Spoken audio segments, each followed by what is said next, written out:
ਇਹ ਪਾਵਨ ਸ਼ਬਦ ਸ੍ਰੀ ਗੁਰੂ ਅਮਰਦਾਸ ਪਾਤਸ਼ਾਹ ਜੀ ਦਾ ਉਚਾਰਨ ਕੀਤਾ ਹੋਇਆ। ਰਾਗ ਦੇ ਹਰਗੜਾ ਵਿੱਚ 555 ਅੰਗ ਦੇ ਸੁਚਾਇਮਾਨ ਹੈ।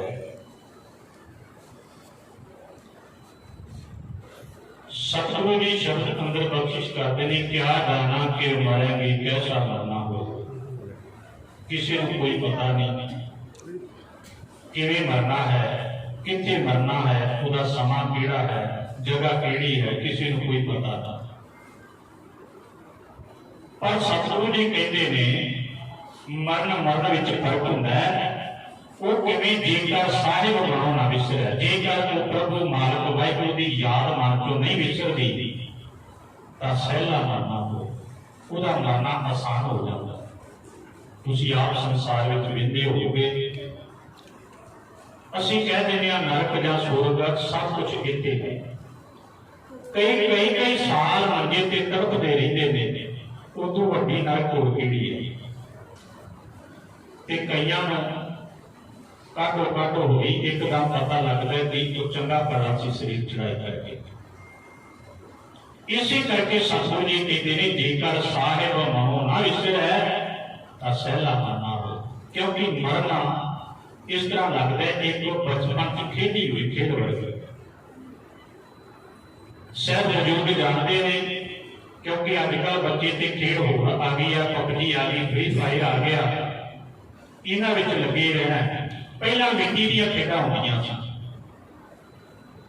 किसी पिंड दे विच किसी ने ट्राली सटा लैनी रेत दी ते बच्चिआं नूं चार चढ़ जाना, असीं 4 दिन खेडांगे।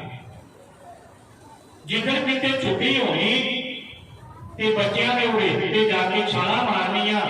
एक बच्चे ने रेत दे विच पैर रख के उत्ते रेत नूं मारा मारा थापड़ना ते पैर पिछां नूं खिच लेना, वो थोड़ा जा विच कदा जा बन जाना ते बच्चे ने कहना मेरा घर बन गया है,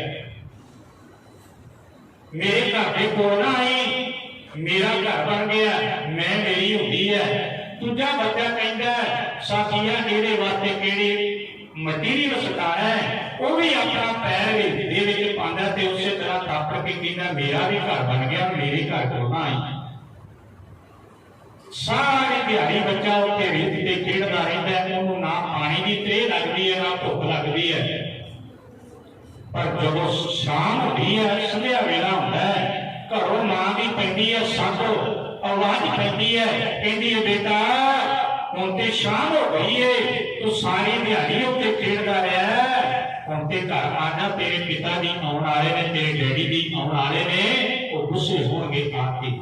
वही बच्चा जरा सारी दिहाड़ी कहता मेरा घर, जदों शाम को मां की पैंदी है सट ते घर नूं जाण लगदा है, वो मेरे घर जरा कहता सी उसे घर नूं आप लत मार के पिछा मुड़ के भी नहीं बहिंदा, घर नूं चला जाता है। इसी तरह एक मौत है। जरा बंदा इस संसार को एक बार चला गया, वो कभी मुड़ के वापस नहीं वेंदा कि मेरे धी पुत्र पिछे की करते ने, मेरी कोठी सामी है कि नहीं, मेरे बाल बच्चे मेरे रहिंदे ने वो ब्याहे कि नहीं, मेरे पोतरियां पोतरियां का ब्याह होया कि नहीं, किसी को कोई फिक्र नहीं, अगे जाता भी चला गया। इसी करके सतगुरु जी कहते ने, जेकर साहिब मनो ना विसरे तां सहला मरना होए। सतगुरु जी कहते हैं मरने ते जगत डरै जीविया लोग है, सब कोई सारे डरते ने मरन तो, सबको डर लगता है। भावें कितना बुढ़ा हो जाए, भावें 100 साल का हो, मौत का नाम नहीं लैण दिंदा। कहता मैं हजे नहीं मरना, मैं बड़ा कुछ वेखना है। सतगुरु जी अगली पंक्ति द्वारा बख्शिश करते हैं, कहते हैं गुर प्रसादी जीवत मरै हुक्मै बुझै सोए। जड़ा गुरु की कृपा नाल मरदा है, गुरु की रहमत नाल मरदा है, हुक्मै बुझै सोए। उन्हें हुक्म दा पता है किवें हुक्मे अंदर सब को बाहर होना, तुवे ज्यों ज्यों तेरा हुक्म तिवें त्यों होना, जै जै रखे आप तह जाए होना। उन्होंने पता है किवें हुक्म अंदर चलना, हुक्म किवें मनना है। गुरु हरगोबिंद पातशाह जी के दरबार च शाम का टाइम है, एक मुसलमान आ गया जिसका नाम सी जानी खां। कीर्तन की समाप्ति हुई, हाथ जोड़ के सतगुरां जी के सामने खलो गया। सतगुरु जी कह लगे आओ भाई किवें आए हो, की नाम है तुहाडा? कह लगा जी मेरा नाम है जानी खां। सतगुरु जी कह लगे किवें आए हो? कह लगा सतगुरु जी मेरे ते कृपा करते हो। सतगुरु जी कह लगे की? कह लगा सतगुरु जी जानी को जानी से मिला। कह लगा सतगुरु जी मेरा नाम जानी खां है ते मैनू वो जानी के नाम मिला दो, अल्लाह के नाम मिला दो। सतगुरु जी कह लगे तू जानी नूं मिलना है? कहता है हाँ जी। 3 बारी वचन सतगुरु जी ने कहे, 3 बारी कह लगा जी मैं जानी नूं मिलना, जानी को जानी से मिला दो। सतगुरु जी सिखां नूं कहण लगे धक्के मार के दरबार तो बाहर कढ दिओ। हुण सिख सारे वेखण लग गए, वो आंदा मैनूं रब नाल मिला दिओ, अल्लाह दे नाल मिला दिओ, गुरु साहब आंदे ने बाहर कढ दिओ। ध्यान देना हुक्म की गल है। सिखां ने हुक्म मन्निया, जानी खां नूं बाहर दरबार तो कढ दिता। जिथे जाके सिखां ने छड्डिया वो जानी खां उत्थे चौंतरा मार के बैठ गया ते मुख तो की बोलदा है जानी को जानी से मिला दो, जानी को जानी से मिला दो। सारी रात इसी तरह करता रहा। भाई बिधि चंद रात उठ के गेड़े मारे, वेख्या मुसलमान शायद चला गया होगा, पर सारी रात ही वो यो ही रखता रहा जानी को जानी से मिला दो, जानी को जानी से मिला दो। सवेरे अमृत वेला होया, गुरु हरगोबिंद पातशाह जी ने बिधि चंद को बुलाया। सतगुरु जी कहने लगे बिधि चंद मुसलमान चला गया कि नहीं, क्योंकि अंदर की तार मिली सी। बिधि चंद कह लगा सतगुरु जी मैं सारी रात कई गेड़े मारे ने, बस एको ही रट लाई है जानी को जानी से मिला दो। सतगुरु जी हुण ते उहदा गला भी सुक गया, उन्हें ना पानी पीता ना रात की रोटी खाधी है, उसके बाद भी थोड़ी थोड़ी निकलती है। सतगुरु जी कह लगे जिथे वो बैठा है ना ਉਹਦੇ ਅੱਗੇ ਤੰਬੂ ਤਾਣ ਦਿਓ, ਕਨਾਤ ਲਾ ਦਿਓ, ਕਿਸੇ ਨੂੰ ਦਿਸੇ ਨਾ ਤੇ ਨਾ ਉਹ ਕਿਸੇ ਨੂੰ ਵੇਖ ਸਕੇ। ਅੰਮ੍ਰਿਤ ਵੇਲੇ ਦਾ ਦੀਵਾਨ ਸਜਿਆ, मुसलमान अपने उसे ही काम पे लगा जानी को जानी से मिला दो। ਦੀਵਾਨ की समाप्ति हुई। सतगुरु जी ने बिधि चंद को आवाज मार के क्या मुसलमान उत्थे है? हाँ सतगुरु जी उत्थे है, बुला के ले आओ। जानी खां बुलाया, सतगुरु जी ने कोल आया तो सतगुरु जी ने कहा भाई जानी, जानी खां तू जानी नूं मिलना है? कहता हाँ जी सतगुरु जी जानी नूं मिलना है। सतगुरु जी कह लगे अगर जानी नूं मिलना है वो सामने दरिया चलदा, दरिया च जाके छाल मार दो। हुण पक्का दृढ़ विश्वास करके आया सी साडे वर्गों नूं ही। असीं गुरु दरबार विच आउंदे हां, नतमस्तक होए, एक दिन अरदास कीती साडी पूरी नहीं हुई ते असीं कहते सतगुरु जी साडी अरदास ही नहीं सुनी।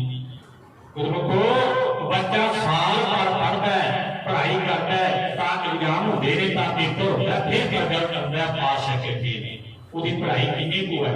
ਅਸੀਂ एक दिन चाहते हैं साडा रिजल्ट आ जाए। सतगुरु जी ने कहा जानी खां सामने दरिया चलदा, जाके दरिया के छाल मार दे। जानी खां ने मुड़ के नहीं देखिया, हुक्म मानते हुए दरिया वाल भज गया। ते सतगुरु गुरु हरगोबिंद पातशाह जी कहने लगे बिधि चंद ये विश्वास पक्का करके आया, ਇਹਦਾ विश्वास दृढ़ है, भज के इहनूं पिछों फड़ो, इहने जांदियां दरिया के छाल मार देनी, इहने मुड़ के नहीं वेखी, क्योंकि रब नाल मिलनी तां हो गई है, हुक्म मान लिया। बिधि चंद पिछे भजिया, होर सिख भजे 2-4, जानी खां ने जांदियां दरिया दे विच छाल मार दी। पिछे बिधि चंद ने छाल मारी, जानी खां बाहर कढ लिया, कपड़े भिजे ने, वस्त्र भिजे। गुरु हरगोबिंद पातशाह जी भी होए होए सिखां दे नाल पिछे पहुंच गए। बाहर कढ के जदों घराया आवाज मारी जानी खां तो अल्लाह को मिलना है, जानी को मिलना है? कह लगा सतगुरु जी मैं जानी को मिलना है, कृपा कर देवो। सतगुरु जी कहते साडे नेत्रां विच चाह। जदों नेत्रां नाल जानी खां ने सतगुरु जी दी अखां चक्कां पा के वेखिया, कई सूरजां दा चानण सतगुरु जी दी अखां दे विच कोलों दिसिया ते रौला पाण लग गया। जानी को जानी मिल गया, जानी को जानी मिल गया, मैनूं अल्लाह मिल गया, क्योंकि गल हुक्म मनण दी सी। उहने हुक्म मन्निया, हुक्म दे विच रहा। इसे करके सतगुरु जी कहते गुर प्रसादी जीवत माया, जरा गुरु की कृपा के नाल मरता है, हुक्म है दूजा सोए, जरा हुक्म अंदर चलता है, हुक्म बुद्ध मिलता है, वो आसान मौत मर जाता है। सतगुरु जी कहते नानक ऐसी मरनी जो मरै, सत जीवन होए सदा जींदा रहिंदा जिहड़ा ऐसी मौत मारदा हुक्म दे विच रह के जिहड़ी मौत मारदा है क्योंकि मौत एक अटल सच्चाई है। कहते अलेक्जेंडर ने जिन्हें सारी दुनिया को जितया सी सिकंदर बादशाह असली नाम उसका अलेक्जेंडर सी। अलेक्जेंडर बादशाह जो दुनिया को जितन चलिया तो कहते बीमार पै गया। वैद्या ने कहने लगा मेरा इलाज करो। बड़ा वैद्या ने इलाज किया। धनंतर वैद बुलाए गए जिन्होंने अजकल डॉक्टर कह दे। वैद्या ने बड़ा इलाज किया कोई आराम ना आया। वैद्या ने हाथ खड़े कर दिते राजा साडे वसों बाहर है असीं नहीं बचा सकते। सिकंदर बादशाह कहने लगा कोई तो उपाय होगा बचाने का। मैं इन्नी दुनिया जीती इन्ना पैसा इकट्ठा किया धन दौलत की कट्ठी की कह लगा जी साढ़े बस कोई नहीं मौत नहीं असीं डर सकते। अपने संतरियां सिपाहियों बुला के कह लगा मेरा मरना कहते तय हो गया मैं मर जाना कुछ दिनों के अंदर पर मेरी कुछ ख्वाहिश पूरी कर देवो। संतरियां ने कहा जी दसो। कह लगा एक तो मेरी मां को सुनेहा भेज देवो मैं मां नाल कोई चार गल्लां करनियां ते दूसरी मेरी मंग यह है जब मैं संसार को जावा मेरा जो खजाना है वो खजाना मेरी अर्थी के अगे बिछा दिया। कहते जी क्यों? कहते मैं मर जाना मेरे कि काम मैं सारी उम्र इकट्ठा करता रहा मैं मेरी करता रहा दुनिया को जितने वास्ते लग्या फिरिया मेरे पैसे किसी भी काम आना ही खजाना अगे खिला दिया जो दुनिया को पता लगे कि पैसा नहीं काम आना। कह लगा तीसरी मंग मेरी यह है मेरी अर्थी को कॉमनमैन बंदा हाथ ना लावे। जड़े वैद अपने आप को रब कहते हैं डॉक्टर कहते हैं वो वैद मेरी अर्थी चुक के लगा लोगों को पता लगे कि जिन्हों तुम रब कहते हो रब ही अपने आप अपना जो उन्होंने मरीज से डेथ हुई है वो चुक के आप जा रहे हैं ये नहीं बचा सकता जिन्ना चिर मालिक का हुक्म है श्वास ने केवल करके वो बचा सकता है। कह लगे ठीक है जी हजे मां पहुंची नहीं वो मौत हो गई क्योंकि चार शर्तां चौथी तुम जानते हो कि मेरे हाथ जो मेरी अर्थी जाए हाथ मेरे अर्थ तो बाहर होते लोगों को पता लगे खाली हाथ चलता पैसा कमाने वाला चार शर्तां रखिया। हजे मां आई नहीं डेथ पहला हो गई मौत पहला हो गई हुण दफना दिता गया। मां अगर ते जाके रोड़ा पाती है रोंदी है बरात करती है बेटा तू दुनिया में जितन फिरदा से मेरे नाल कोई चार को गल्लां ते कर जाता। इन्हें कबर विचों आवाज आई कह लगा मां तू एक सिकंदर को होनी है कि लखां सिकंदर कबरां दे विच पए ने वो आपको अपनी जिंदगी चले गए जो इस संसार पे आया किसी नहीं कितने रही। ये साडी मोह ममता साडा प्यार ये सानू बन के आया साडे नाल भावें जीव कोई विछड़ जावे फिर पता लगता है कि इहदी कीमत की सी। जिन्हें प्यो समझिया मां समझी है उस धी नूं पुछ के देखो उस पुत नूं पुछ के देखो प्यो की कदर की होती। मैनूं माफ करना क्योंकि अज 90% लोग जिहड़े बजुर्गां नूं दुदकारन लग पए ने प्यार नहीं देते। पर एक याद गल रखियो मैनूं माफ करना मैं स्टेज तो कह रहा बजुर्ग सारियां ने जिहड़ी अज नूंह बनी कल उन्हें सस भी बनना है जिहड़ी अज धी बनी उन्हें नूंह भी बनना फिर सस भी बनना। इस करके समा सारियां ते आउणा सतगुरु जी कहते हैं उस मालिक दे हुक्म अंदर रह के जे असीं जीवीए आनंद मानीए ये नहीं अच्छी कि आनंद नहीं मानना सतगुरु जी कहते आनंद मानो पर हुक्म दे अंदर आनंद मानो। आओ एक शब्द की और सेवा नाल ही करो। उस तो उपरंत मेरे सत्कारयोग सरदार इंद्रजीत सिंह उन्होंने जो आई वो आप जी शब्द देना पूर्ण करना।